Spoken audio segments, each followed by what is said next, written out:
Pinup as we know today is much different from its original origins, which can be traced back to the beginning of the 20th century.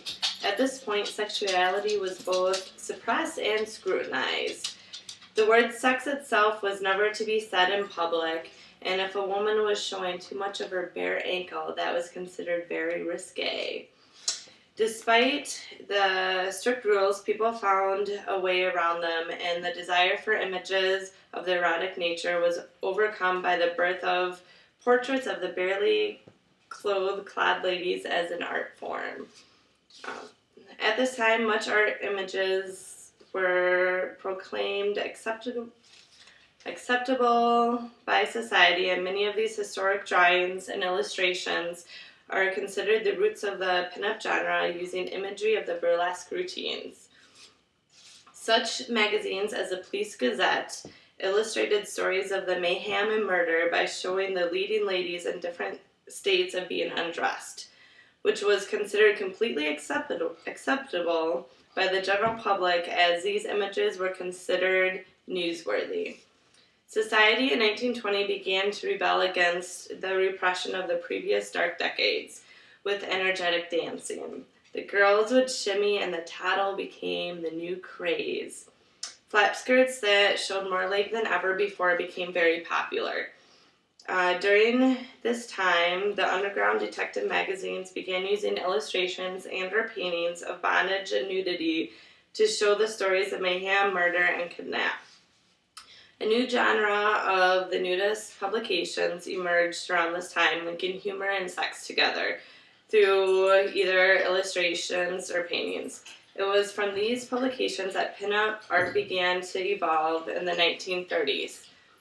Such artists as Alberto Vargas and George Petty created calendar girls that were seen on all walls of workshop, garages, lockers, and even became quite popular in the nose art during World War II.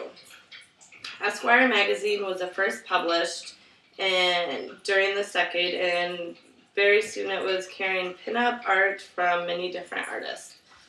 However, it wasn't until the 1940s and World War II that really saw pinup art explode into the marvel we see today.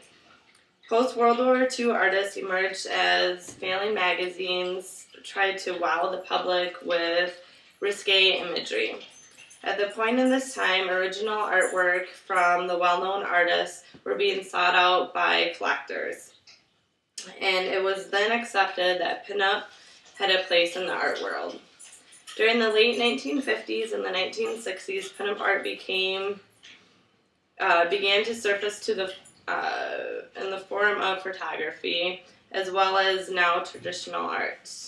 Magazines such as Playboy were published, blending pinup style photography with well-written lifestyle articles, and the responses were huge.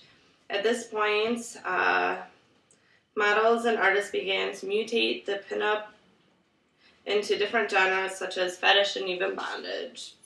The most famous of these being the partnership between Betty Page and Irving Claus. Although some of this imagery could be considered much darker than the style of pinup,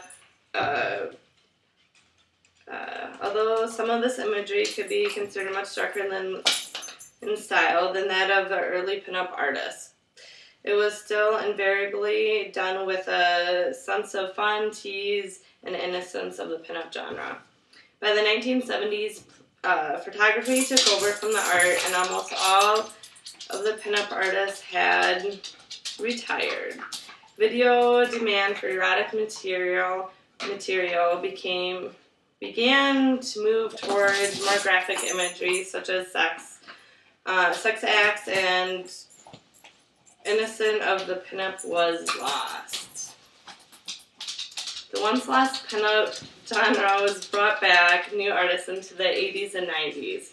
It soon was recognized that the interest of the classic pinup was so much out there. Today, there is a major interest in the genre that has been brought back to life by such artists as Olivia Algren and Playboy pinup models using the internet to sell their classic images It seems that more people out there still enjoy the beauty of the classic pinup genre over the much stronger and more X-rated material that's out there and that's freely available. Pinup art has been rediscovered by new generations of people across the world. Original paintings of pinup are highly sought after, and books are being published. This beautiful American art form hasn't received this much attention or has been as much enjoyed since the heyday back in the 1930s and the 1950s. What's old, it became new again.